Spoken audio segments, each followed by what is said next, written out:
ఇప్పటి వరకు కూడా కీర్తనల ద్వారా తండ్రి అయిన దేవుని ప్రభుని యేసుక్రీస్తు వారి ద్వారా స్తుతించున్నాము. అలాగే ఈ యొక్క ప్రభుదినాన వాక్యధ్యానం మనం చేసుకుందాము. వాక్యధ్యానం మనం ఆచరణ చేసేటప్పుడు ఈ రోజున గ్రంథంలో నుంచి ఒక ప్రాముఖ్యమైన అంశాన్ని మనం నేర్చుకోవడానికి ప్రయత్నం చేద్దాం.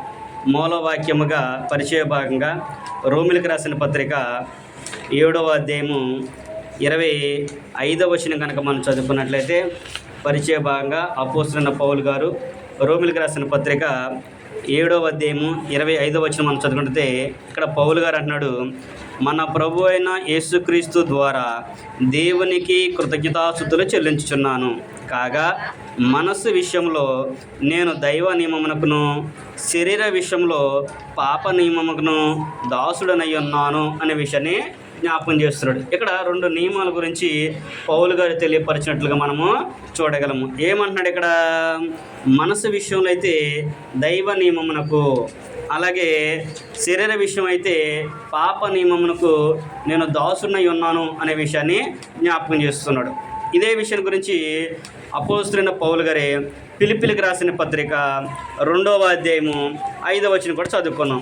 ఫిలిప్పీలకు రాసిన పత్రిక 2వ అధ్యాయము 5వ వచనం కనుక మనం చదువుకుంటే, అక్కడ కూడా పౌలు గారు ఫిలిప్పీల సంఘానికి రాస్తూ ఒక విషయాన్ని జ్ఞాపకం చేస్తూ ఉన్నాడు. ఏమన్నాడు ఇక్కడ?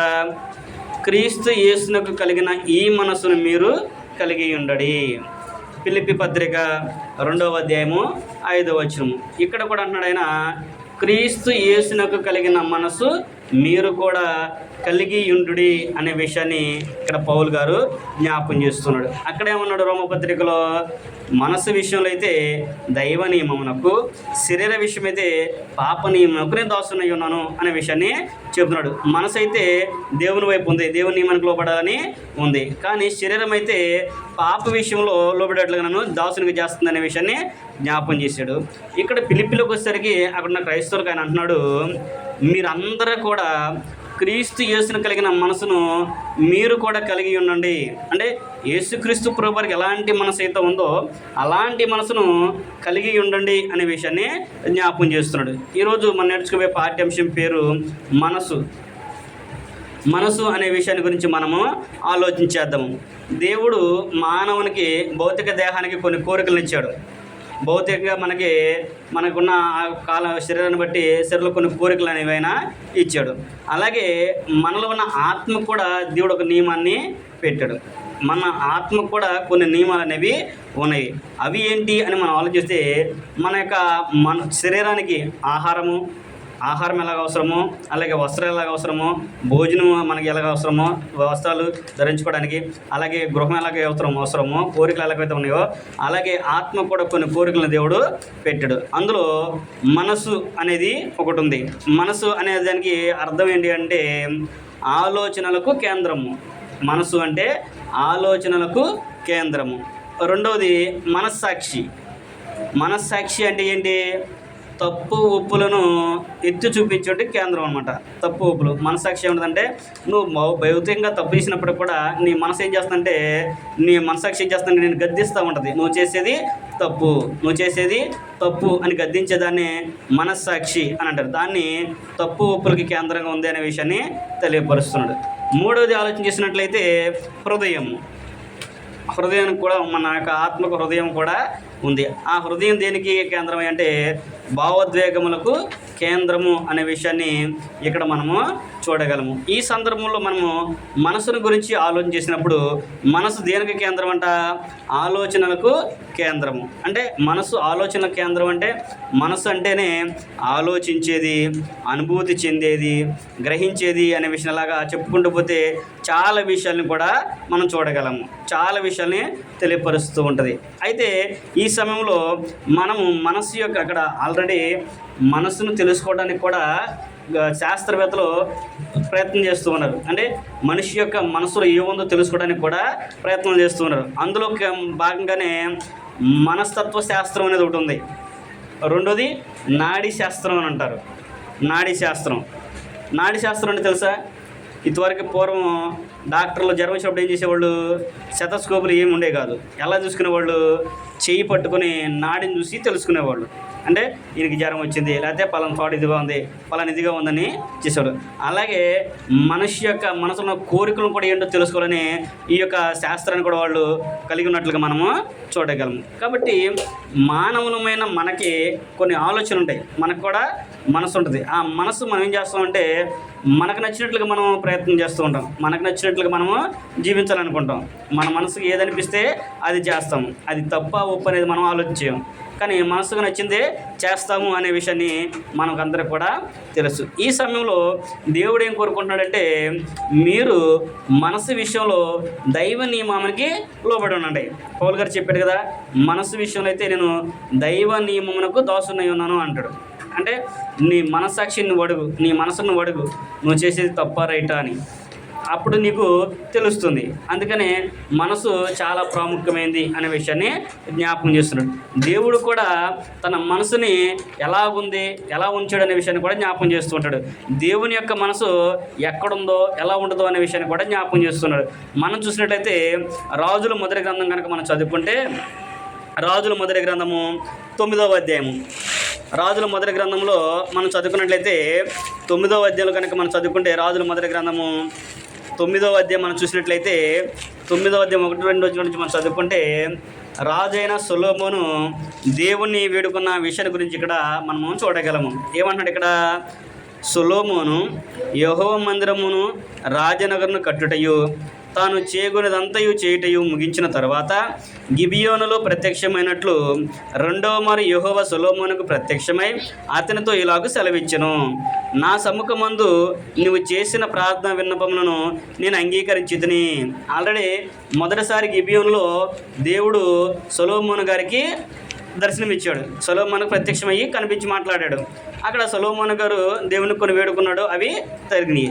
రెండోసారి కూడా ప్రత్యక్షమయ్యి ఆయన ఏమంటే, నీవు చేసుకున్న మనవి నా సమ్ముఖమందు నీ ప్రార్థన విన్నపములు నేను అంగీకరించాను. ఏంటంటే అక్కడ 3వ వచనం, నా మనస్సును అక్కడ సదాకాలము ఉంచుటకు నీవు కట్టించిన ఈ మందిరను పరిశుద్ధపరిచి ఉన్నాను అని చెప్పిన తర్వాత, నా దృష్టియు నా మనసును ఎల్లప్పుడూ కూడా అక్కడ ఉంటుంది. ఏంటంట? దేవుని మనసు ఎక్కడ ఉంటుందంట?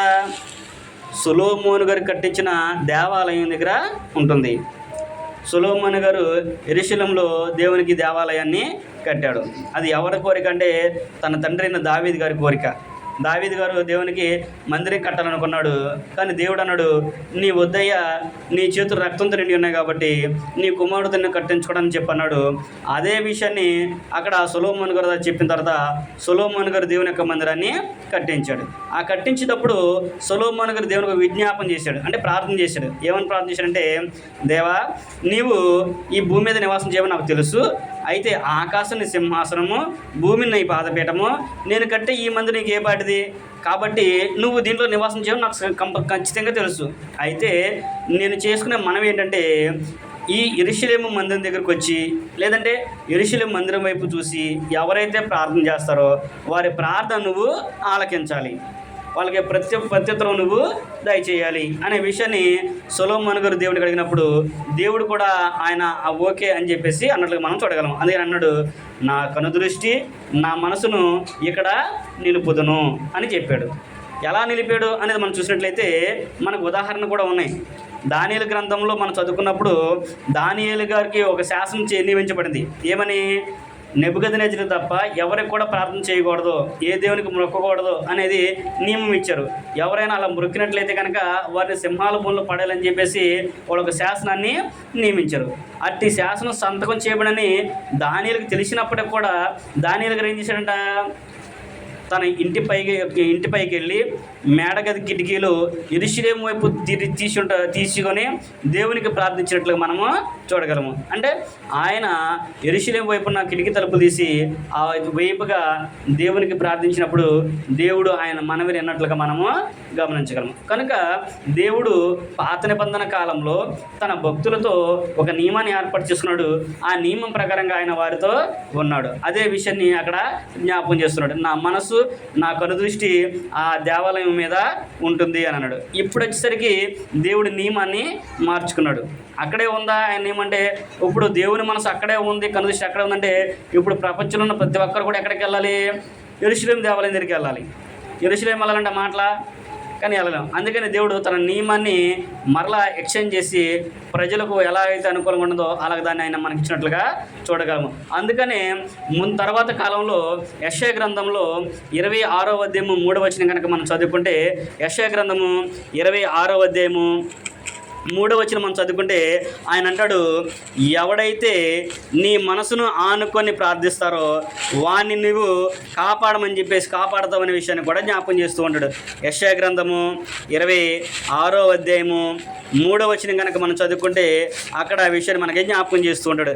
యెషయా గ్రంథము 26వ అధ్యాయము 3వ వచనము, ఎవని మనస్సు నీ మీద ఆనుకొనునో వాని నీవు పూర్ణ శాంతి గలవనిగా కాపాడుదువు, ఏలయనగా అతడు నీ యందు విశ్వాసముంచి ఉన్నాడు. అంటే దేవుని యొక్క మనస్సు వైపు, అంటే ఎవడైతే దేవుని మీద ఆనుకొని తన మనసు దేవుని కోరుకుంటాడో, దేవుని మీద నమ్మకం ఉంచుతారో, విశ్వాసం ఉంచుతాడో వారిని దేవుడు కాపాడుతాడు అనే విషయాన్ని ఇక్కడ యెషయా భక్తుడు కూడా మనకి తెలియపరుస్తున్నాడు. అంటే దేవుని మనసు మొదటగా ఎవరి దగ్గర ఉందన్నాడు? ఆయన దేవాలయం మీద ఉంచారని చెప్పేసి అన్నాడు. ఇక్కడేమంటున్నాడు?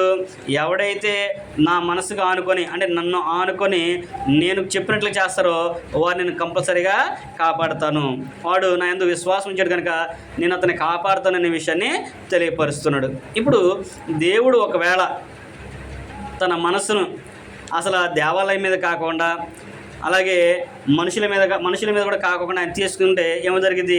ఇక్కడ యోబు గ్రంథంలో అంటాడు, ఆయన మనసు అంట అక్కడేమన్నాడు? నా మనసు ఆనుకుంటే నేను వాళ్ళని కాపాడుతున్నాడు. ఇక్కడ యోబు గ్రంథంలోకి వచ్చేసరికి కానీ ఏమంటాడంటే ఆయన మనసు అంతా మనుషుల మీద ఉందని అంటాడు. మనం చదువుకుంటే తన మనసు ఎక్కడ ఉందంటున్నాడంటే నరుల మీద ఉంచినట్లుగా ఆయన మనకి తెలియపరుస్తున్నాడు. యోబు గ్రంథము 34వ అధ్యాయము 14వ వచనం మనం చదువుకుంటే, యోబు గ్రంథము 34వ అధ్యాయము మనం చూసినట్లయితే ఆయన 7వ అధ్యాయం 14వ వచనం,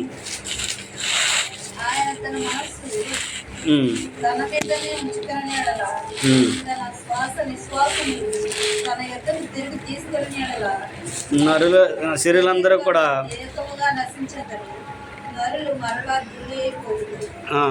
7వ అధ్యాయము 17వ వచనం మనం చదువుకుంటే ఇక్కడ కూడా ఏమంటాడంటే, మనుష్యుడు ఏ పాటి వాడు, అతని గణపరచనేలా, అతని మీద నీవు మనస్సు నిలపనేలా అనే విషయాన్ని తెలియపరుస్తున్నాడు. ఏంటంట? మనిషిని ఆయన జ్ఞాపకం చేస్తున్నాడు. అసలు మనుషుడు ఏ పాటి వాడు? యోబు గారు అంటాడు అక్కడ, ఆయన పలికిన మాటలు మనం చూసినట్టయితే మనుషుడు ఏ పాటి వాడు, అతన్ని గణపరచనేలా, అతని మీద నీ మనసు ఉంచనేలా అనే విషయాన్ని ఆయన మనకి జ్ఞాపకం చేస్తున్నాడు. అంటే దేవుని యొక్క మనసు మనుషుని మీద ఉంది. ఆ రోజున యెరూషలేము దేవాలయం మీద పెట్టాడు, తర్వాత ఆయన ఆనుకునే వాళ్ళుగా అన్నాడు.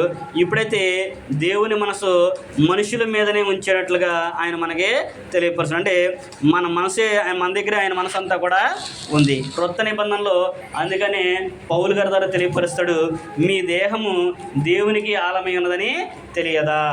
మీ మనసులో దేవుడు మీ హృదయంలో ఎవరున్నారంటే దేవుడు ఉన్నాడు.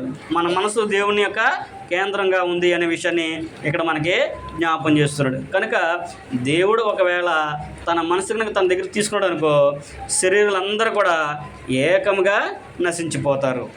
మనుషులందరూ కూడా ఒక్కసారే నశించిపోతారు. కనుక దేవుడు అలాగ చేయకోకుండా ఆయన కాలాలను బట్టి సమయాలను బట్టి తన ఆలోచనలన్నిటి కూడా మానవులకి తెలియపరుస్తూ వారి దగ్గరగా దేవుడు మనుషులందరి దగ్గర ఉన్నట్లుగా ఇక్కడ మనము చూడగలము. అంటే దేవుని యొక్క మనసు ఎవరైతే గ్రహిస్తారో, దేవుని యొక్క మనసు మీద ఎవరైతే ఉంటారో వారిని దేవుడు నిత్యము కాపాడేవాడుగా ఉన్నాడు అనే విషయాన్ని జ్ఞాపకం చేస్తున్నాడు. అలాగే దేవుని యొక్క మనస్సు కలిగి దేవుణ్ణి ప్రేమించి దేవుని ఆజ్ఞలకు లోబడిన వారు కూడా మనం చూడగలము. అంటే దేవుడు ఎలాంటి మనసు అయితే కలిగి ఉంటాడో, దేవుడు ఎలాగైతే పాపాన్ని ద్వేషిస్తాడో, దేవుడు ఎలాగైతే చెడుతనం ఆయన దగ్గర ఉండకూడదు అనుకుంటాడో, దేవుడు ఎలాగైతే ఆయన పరిశుద్ధుడిగా జీవించాలని కోరుకున్నాడో, అలాగే ఇక్కడ కూడా అలాంటి స్వభావం కలిగిన వ్యక్తులను కూడా మనము చూడగలము. ఉదాహరణకి మనం చూసినట్లయితే దావీదు గారి గురించి తెలియపరుస్తూ ఆయన అంటాడు, దావీదు గారంట దేవుని యొక్క హృదయానుసరుడైన మనుషుడు అనే విషయాన్ని తెలియపరుస్తూ ఉంటాడు. సమూయేలు మొదటి గ్రంథంలో 13వ అధ్యాయము 14వ వచనం కనుక మనం చదువుకున్నట్లయితే అక్కడ సొలొమోను గారి గురించి సౌలు గారు చెబుతూ ఉంటాడు. సౌలు ఇశ్రాయేలు యొక్క రాజు సౌలు ఇశ్రాయేలు రాజుగా ఉన్నప్పుడు ఆయన దేవుని యొక్క ఆజ్ఞలను మీరినప్పుడు దేవుడు ఆయన తీసివేసి ఆయనకు బదులుగా ఎవరు నియమించారంటే తన చిత్తానుసరమైన మనిషిని ఒకనైనా కనుగొన్నాడు. ఆయన దేవుని మనస్సు కలిగిన వాడు అనే విషయాన్ని దావీదు గారి గురించి అక్కడ తెలియపరుస్తూ ఉంటాడు. అందుకని దావీదు గారు కూడా అంటాడు, దావీదు గారు ఒక విషయాన్ని జ్ఞాపకం చేస్తుంటాడు. ఏమంటాడు? కీర్తనల గ్రంథము 51వ అధ్యాయము 10వ వచనం కనుక మనం చదువుకుంటే అక్కడ దావీదు గారు అంటాడు, నూతనమైన మనసు నాకు పుట్టించమంటాడు.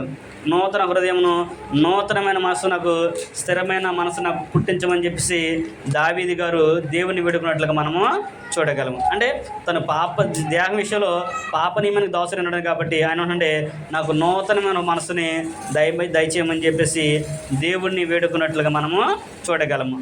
దాన్ని దావీదు గారికి దేవుడు కూడా అనుగ్రహించినట్లుగా మనము చూడగలము. తన కుమారుడు సొలొమోను గారు దావీదు యొక్క మనసును గురించి తెలియపరుస్తూ ఉంటాడు. దేవునికి రెండోసారి ప్రార్థన చేసినప్పుడు మనం విన్నాము. మొదటిసారి ప్రార్థన మనం చూసినట్లయితే రాజుల మొదటి గ్రంథము 3వ అధ్యాయంలో కనుక మనం చదువుకుంటే రాజుల మొదటి గ్రంథము 3వ అధ్యాయము 6వ వచనం మనం చదువుకుంటే ఇక్కడ సొలొమోను గారు దేవుణ్ణి మొట్టమొదటి కనిపించిన సందర్భాన్ని ఇక్కడ మనం చూడగలము. దేవుడు మొట్టమొదటి ఆయన ప్రత్యక్షమయ్యి ఆయనకి ఏం కావాలో కోరుకోమన్నప్పుడు అక్కడ సొలొమోను గారు దేవుణ్ణి ఈ విధంగా వేడుకుంటున్నాడు. సొలొమోను ఇలాగు మనవి చేసెను, నీ దాసుడును నా తండ్రియునైనా దావీదు నీ దృష్టికి అనుకూలముగా సత్యమును నీతిని అనుసరించి యథార్థమైన మనస్సు గలవాడే ప్రవర్తించును గనుక అనే విషయాన్ని చెబుతున్నాడు. అంటే నా తండ్రి అయిన దావీదు గారు నీ ముందల ఎలాగైతే నీతి కలిగి నీ దృష్టికి నీతిని అనుసరించి యథార్థమైన మనస్సు గలవాడే ఉన్నాడు కనుక నాకు కూడా అలాంటి మనసును దయచేసి నా తండ్రికి ఎలాగైతే కృప చూపించావో అలాగే నీ కృపను నాకు చూపించమని చెప్పేసి సొలొమోను గారు దేవుణ్ణి వేడుకున్నాడు. అందుకని దేవుడు కూడా సొలొమోను గారి యొక్క మనవి ఆయనకు నచ్చి ఆయన ఏంటంటే తను అడిగిన దానికి బుద్ధి జ్ఞానం అడిగాడు, దానికి రెట్టింపు ఆయన దేవుడు ఆయనకి ఇచ్చాడు. అంటే దావీదు గారి యొక్క యథార్థత, ఆయన నీతి, యథార్థమైన మనసును బట్టి సొలొమోను గారికి దేవుళ్ళు ఎక్కువగా ఇచ్చాడు. అలాగే ఈ రోజున మనం కూడా మనము నీతిని అనుసరించి నడుచుకుంటే, మనం యథార్థంగా ప్రవర్తించినట్లయితే, మన యథార్థమైన ప్రవర్తన నీతి గల మనసు కలిగిన వారమైతే దేవుడు మన కుటుంబాన్ని, మన తర్వాత మన పిల్లలకి, మన పిల్లలకు కూడా ఆయన కృపను చూపిస్తాడనే విషయాన్ని జ్ఞాపకం చేస్తున్నాడు. కనుక మనము కూడా నీతిని అనుసరించి నడుచుకునే వారిగా మనం ఉండాలి. మనము కూడా యథార్థమైన మనసు కలిగి యథార్థమైన ప్రవర్తన కలిగి నడుచుకోవాలి అనే విషయాన్ని ఇక్కడ దేవుని యొక్క వాక్యం కూడా మనకి తెలియపరుస్తుంది. అలాగే మూడో విషయాన్ని మనం ఆలోచించినట్లయితే, ఎవడైతే తన మనసుని కేంద్రం చేసుకొని తన మనసులో ఉన్న ఆలోచనలు బట్టి నడుచుకుంటాడో వాడు బుద్ధిహీనుడు అనే విషయాన్ని చెబుతున్నాడు. సామెతల గ్రంథంలో కనుక మనం చదువుకుంటే అక్కడ ఆయన అంటున్నాడు, నీ స్వబుద్ధిని ఆధారం చేసుకోవద్దు అనే విషయాన్ని అంటాడు. మనం చూస్తే సామెతల గ్రంథము 28వ అధ్యాయము 26వ వచనం మనం చదువుకున్నాం. సామెతల గ్రంథము 28వ అధ్యాయము 26వ వచనం కనుక మనం చూస్తే అక్కడ సామెతల గ్రంథకర్త ఈ విషయాన్ని మనకి జ్ఞాపకం చేస్తున్నాడు. సామెతల గ్రంథము 28:26 వచనం మనం చదువుకుంటే, తన మనసును నమ్ముకునేవాడు బుద్ధిహీనుడు. ఎవరంట? నీ మనసుని కనుక నువ్వు నమ్ముకుంటే నువ్వు బుద్ధిహీనుడివి. అంటే నా మనసుకు నచ్చింది నేను చేస్తాను, నాకు ఇష్టమైంది నేను చేస్తాను, ఇదే మంచిది అని నువ్వు అనుకున్నావు అనుకో, నువ్వు బుద్ధిహీనుడివి అని అంటున్నాడు.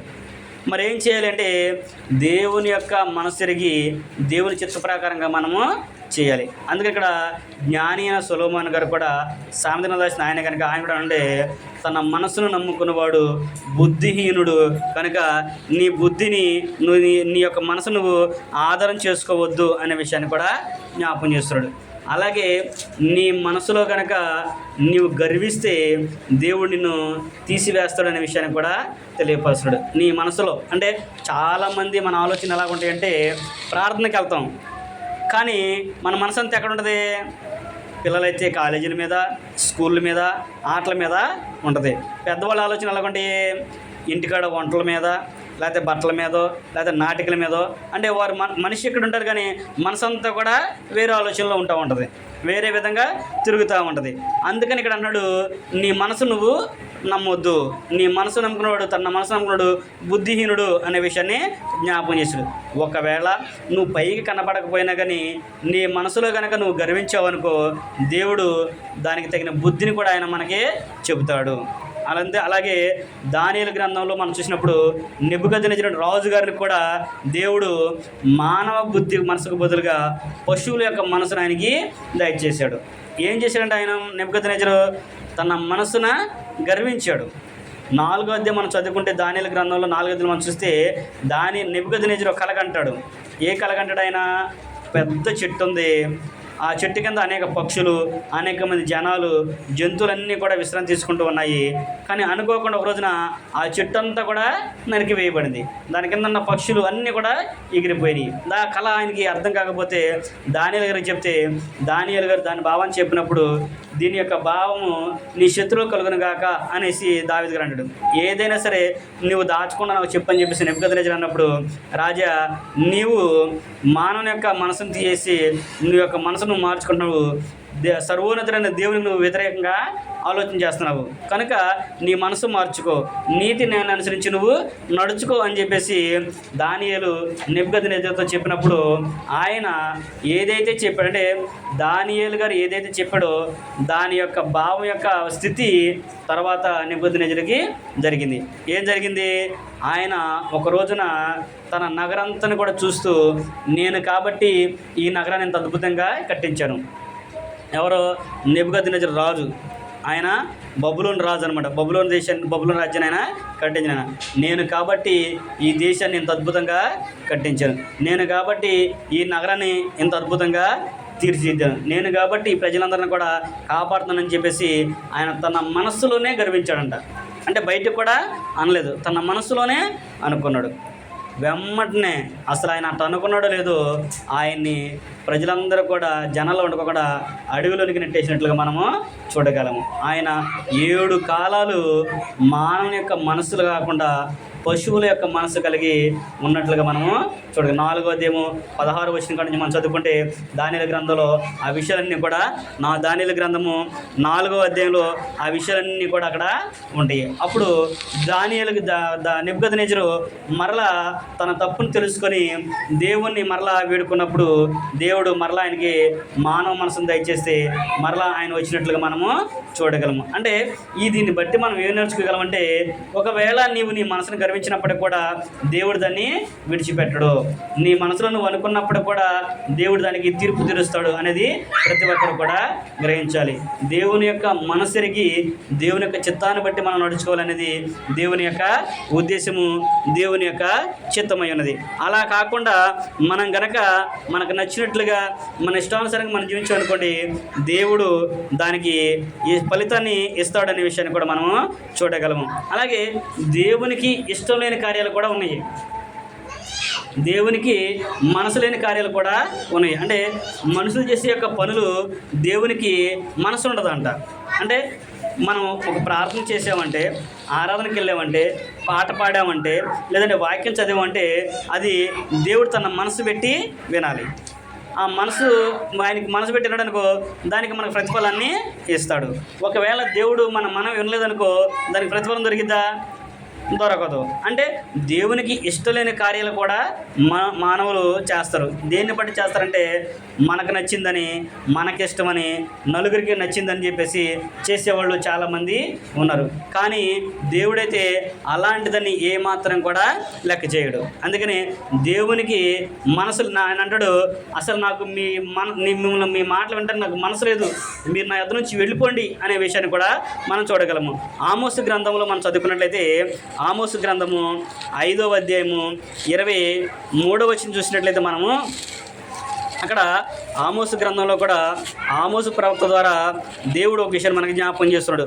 5వ అధ్యాయము 23వ వచనం మనం చదువుకుంటే ఆయన అక్కడ మనకి తెలియపరుస్తూ ఉన్నాడు. ఏమన్నాడు ఆయన అక్కడ?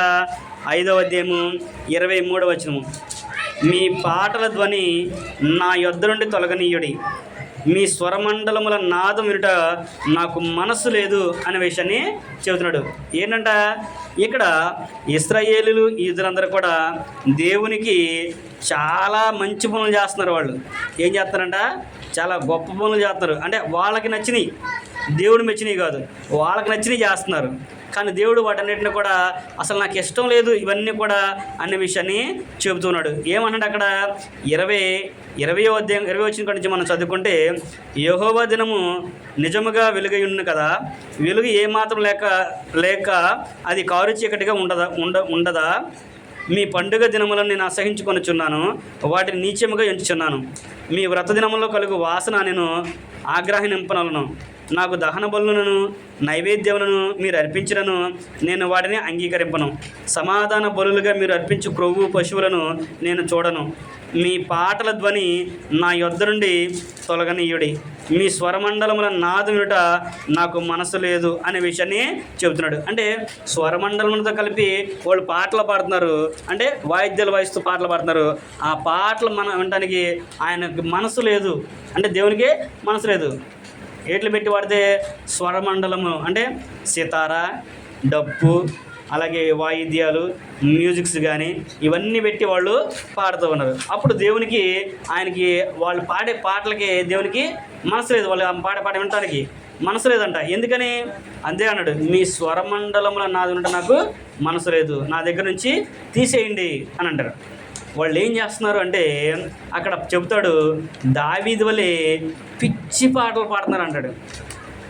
దావీదు వలె స్వరమండలం కల్పించుకొని పిచ్చి పాటలు పాడుతున్నారు నా దగ్గర, అందుకని నేను వాళ్ళని నా దగ్గర నుంచి తోసివేస్తాను, నాకు ఇష్టం లేదు, అసలు మీరు అసలు తీసేయండి అని చెప్పేసి అప్పుడే ఆయన చెప్పాడు. వీటి గురించి చప్పెట్లు కొడతాం కానీ, మ్యూజిక్స్ కానీ, డ్రమ్స్ కానీ నాకు ఇష్టం లేదు, మీరు బోర్లు వదొద్దు అని చెప్పేసి దేవుడు ముందుగానే చెప్పాడు. ఆయనకి మనసు లేదని కూడా చెప్పాడు. 6వ అధ్యాయము 5వ వచనంలో మనం చదువుకుంటే కూడా అక్కడ అదే వాక్యాన్ని మనకి జ్ఞాపకం చేస్తాడు. ఆమోసు గ్రంథము 6వ అధ్యాయము 5వ వచనంలో మనం చూస్తే, స్వరమండలముతో కలిసి పిచ్చి పాటలు పాడుచు దావీదు వలనే వాయించు వాయిద్యములు కల్పించుకొందరు. ఏం చేస్తారంట? దావీదులే పిచ్చి పాటలు పాడతారు కాకుండా ఆయనలాగా వాయిద్యాలు కల్పించుకుంటున్నారు. కాబట్టి నాకు వాళ్ళ పాటలు నాకు వినడానికి మనసు లేదు. మరి దేవునికే మనసు లేనప్పుడు నువ్వు పాడే పాటలు ఎవరికే ఉపయోగం? నీకు ఉపయోగమా? నీకు నచ్చింది నువ్వు చేసుకుంటావా? నీకు నచ్చింది నువ్వు చేసుకుంటే దేవుడు అంగీకరిస్తాడా? మనకు నచ్చింది చేసుకుంటే దేవుడు అంగీకరిస్తాడా? మనకు నచ్చింది చేసుకున్నప్పుడు ఇంకా దేవుడు ఎందుకు మనకి? అంతేనే కాదా? దేవుడు ఆనాడు దేనికి ఇచ్చాడో, ఆ డ్రమ్ములు వాయించమని దావీదు గారికి ఎందుకు అవకాశం ఇచ్చాడో, ఆ శతర్ల పట్టు ఎందుకు ఇచ్చాడో అది ప్రతి ఒక్కరు కూడా గ్రహించాలి. దానికంటూ ఒక ప్రాసెస్ అనేది ఉంది. దేవుడు ఆ కాలంలో కావాలి కాబట్టి దాన్ని ఇచ్చాడు. తర్వాత అప్పుడే వాళ్ళకి చెప్పేశాడు, అసలు నాకు ఈ యుద్ధయ్యా తీసేయండి అని చెప్పేసి అన్నాడు. మీ పాటలతో నాకు వద్దు, మీ స్వరమండలం తీసేయండి, దావీదుల పిచ్చి పాటలు మీరు నాకు పాడొద్దు, ఆయనలాగా మీరు వాటినన్నింటిని కూడా పట్టుకొని శతర పట్టిన దగ్గరికి రావద్దు, నాకు ఇష్టం లేదు, నాకు మనసు లేదు వాటిని వినటానికి అని చెప్పేసి ముందుగానే దేవుడు చెప్పాడు. కానీ ఈనాడు అనేక మంది మనకు నచ్చిందని వారికి ఇష్టమైనని చెప్పేసి వాళ్ళు పాడుతున్నారు తప్ప దేవుని యొక్క మనసు నెరిగి ఎవరు కూడా పాడట్లేదు. అది మనం గమనించాలి. దేవునికి మనసు లేని వాటిని మనం చేస్తే దానికి మనకి ప్రతిఫలం ఏమి కూడా ఆయన ఇవ్వడం అనేది కూడా ఇక్కడ మనకి జ్ఞాపకం చేస్తున్నాడు. అందుకని మనం కూడా ఏం చేయాలంటే ఉండాలంటే మనము కూడా దేవుని మనసెరిగి దేవుని యొక్క చిత్తానికి లోబడే వారిగా మనము ఉండాలి.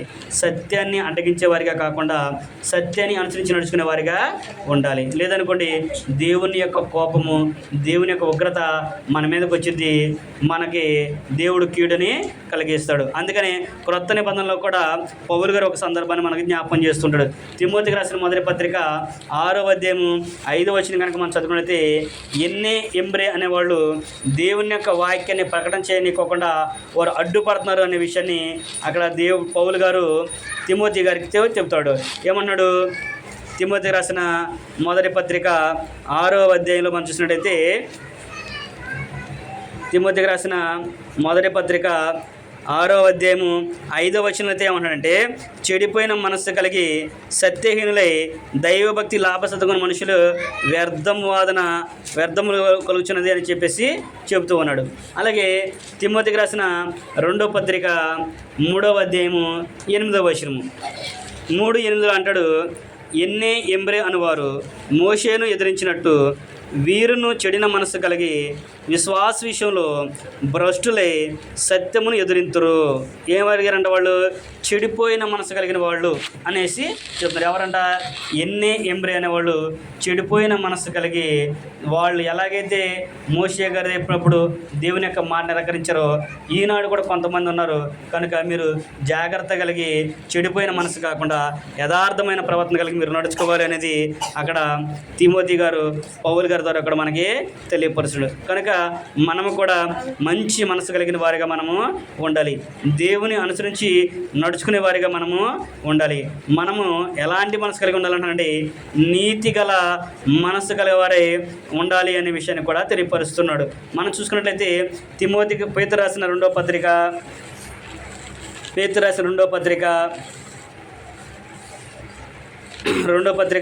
2వ అధ్యాయము 8వ వచనం కనుక మనం చదువుకుంటే, పేతురు రాసిన 2వ పత్రిక 2వ అధ్యాయము 8వ వచనం మనం చదువుకుంటే అక్కడ అంటాడు, పేతురు గారు అంటాడు, ఆ నీతిమంతుడు వారి మధ్యన కాపురం ఉండి తాను చూచిన వాటిని బట్టి వినిన వాటిని బట్టి వారి అక్రమమైన క్రియల విషయంలో దినదినము నీతిగల తన మనసును నొప్పించుకొనొచ్చు వచ్చెను.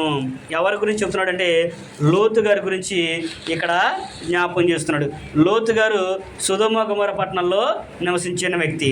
దేవుడు సొదొమ గొమొర్రా పట్టణాన్ని నాశనం చేయకమునుపు అవి ఎలాగున్నాయంటే పచ్చగా అవి ఉన్నవి. అయితే ఆ సొదొమ గొమొర్రా పట్టణాన్ని కూడా వ్యభిచారంతో నిండిపోయినప్పుడు దేవుడు వాటిని నాశనం చేయాలని కోరుకున్నాడు, చూశాడు. అప్పుడు దేవుడు ఆ పట్టణాన్ని నాశనం చేయాలనుకున్నప్పుడు అక్కడ యథార్థవంతుడు, నీతి కలిగిన వాడు, న్యాయమైన మనసు కలిగిన వాడు ఎవరు కనపడంటే లోతు యొక్క కుటుంబం ఆయనకి కనిపించింది. అప్పుడు దేవుడు లోతు గారిని తప్పించినట్లుగా మనము చూడగలము. అక్కడ జరిగిన సంఘటన ఇక్కడ పేతురు గారు మరలా మనకి జ్ఞాపకం చేస్తున్నాడు. ఓ క్రైస్తవులారా, మీరు జాగ్రత్తగా ఉండండి. ఆనాడు లోతు సొదొమ గొమొర్రా పట్టణంలో అది అంత వ్యభిచారంతో నిండినప్పుడు కూడా ఆయన ఒక్కడే యథార్థంగా ఆయన బ్రతికాడు. నీతిగల తన మనసును నొప్పించుకుంటూ తిరిగాడు. అంటే ఎంతోమంది ఆయన ప్రేరేపించినప్పుడు కూడా ఆయన తప్పు చేయకుండా నీతిగల తన మనసుని నొప్పించుకున్నాడు తప్ప ఇతరుల కొరకు కానీ లేకపోతే ఆయన కొరకు కానీ ఆయన సంతోషాన్ని పొందుకోలేదు. దేవుని సంతోష పెట్టాలి, దేవుని మనసు ఎరిగినగా మనం ఉండాలనేది ఆయన కలిగినాడు. అందుకని లోతు గారు కూడా ఏ తప్పు చేయకుండా యథార్థంగా బ్రతికినట్లుగా మనము చూడగలం. మనము కూడా నీతిగల మనసును కలిగి బ్రతకాలి. అందరూ చేస్తున్నారు కాబట్టి నేను చేస్తాను అని అనుకుంటే సరిపోతారు. అందరూ చేసేది చేస్తున్నారు కదా, నేను చేస్తే పెద్ద తప్పేముంది అని మనము ఆలోచన చేయకూడదు. మనం అందరం కూడా ఎలాగుండాలంటే ఎవరెలా పోతే నాకెందుకు, నేను మాత్రం దేవుని యొక్క న్యాయాన్ని అనుసరించి నడుచుకుంటాను. ఏది సత్యమైందో దానికి నేను లోబడతాను.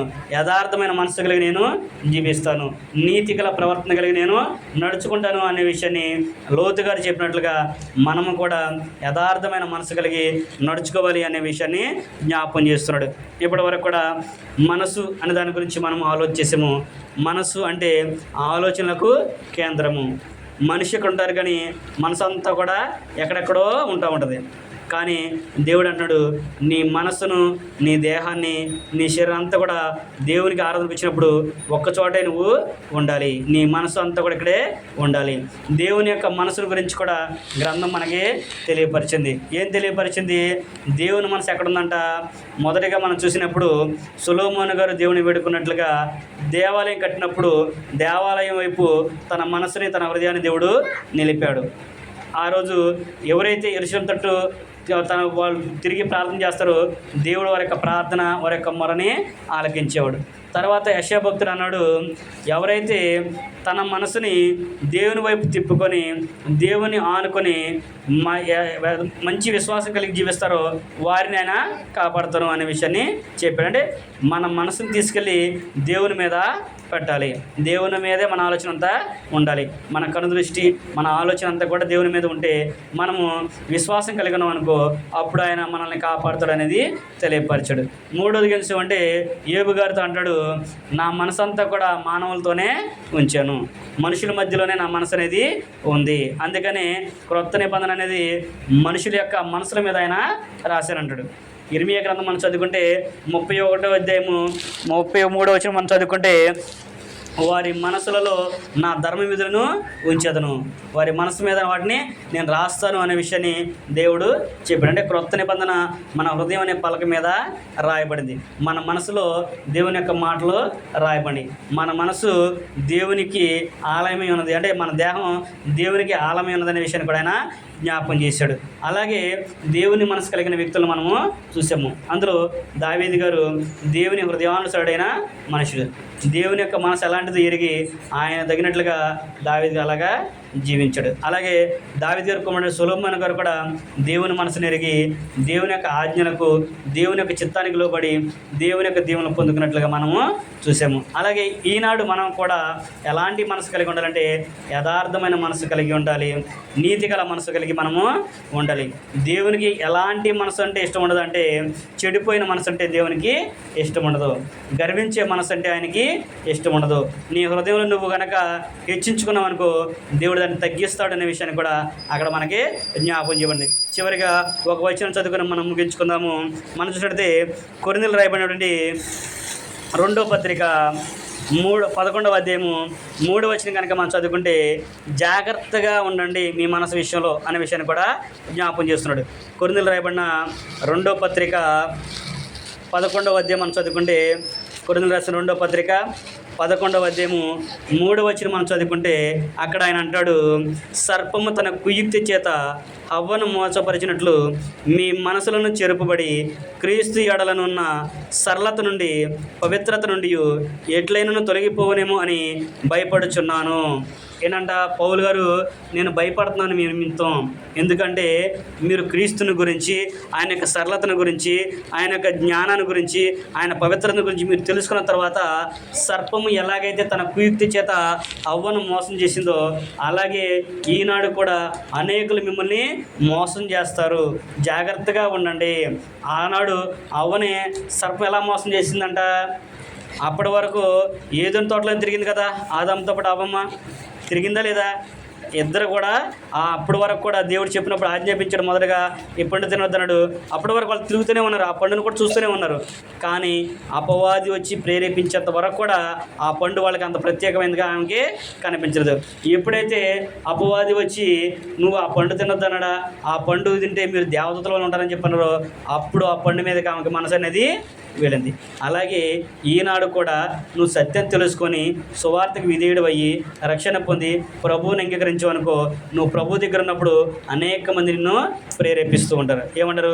ఏదైతే ఏమైంది, ఎక్కడైతే ఏంటి, ఏది చేసినా ఒకటేగా, దేవుని కొరకేగా, దేవుడి మంచి, దేవుడు మనం చేసిన దేవునికి మంచిదేగా అని అంటూ ఉంటారు. కానీ నువ్వు గ్రంథంలో లేని దాన్ని బట్టి నువ్వు చేస్తే దేవుడు ఏమాత్రం కూడా నిన్ను మెచ్చుకోడు. ఆయన మనసు నీ మీద ఉంచడు. ఉదాహరణకు మనం చూసాం కదా, ఆమోసు గ్రంథంలో ఏమన్నాడైనా, దావీదు వలె పిచ్చి పాటలు కల్పించుకున్న దగ్గర మీరు పాడద్దు, మీ పాటల స్వరమండలం వినడం నాకు మనసు లేదు కాబట్టి మీరు నా యుద్ధ నుంచి వెళ్ళిపోండి అని చెప్పేసి దేవుడు వాళ్ళతో చెప్పాడు. అలాగా రేపొద్దున మనల్ని కూడా అదే విషయాన్ని చెప్తాడు. ఎప్పుడు నీవు గనక యథార్థమైన మనసు కలిగి, నీతి గల మనసు కలిగి, దేవుడు మెచ్చిన మనసు కలిగి లేకపోకుండా నీ ఇష్టానుసారంగా నువ్వు నడుచుకుంటూ, నీ మనసు నచ్చినట్లుగా నువ్వు నడుచుకుంటూ, జనాల మనసు తగినట్లుగా నడుచుకున్నావు అనుకో, దేవుడు నిన్ను యాక్సెప్ట్ చేయడు. కనుక మనం కూడా దేవుని యొక్క మనసు కలిగి దేవుని ప్రేమించే వారికి ఉండాలనే విషయాన్ని ప్రేమతో మీకు తెలియపరుస్తూ, నాకు నేను తెలియపరచుకుంటూ ఈ మాటలందరితో ముగిస్తున్నాను. ఓపికతోనే మీ అందరికి కూడా వందలు తెలియపరచుకుంటాను. అందరికి కూడా వందనాలు.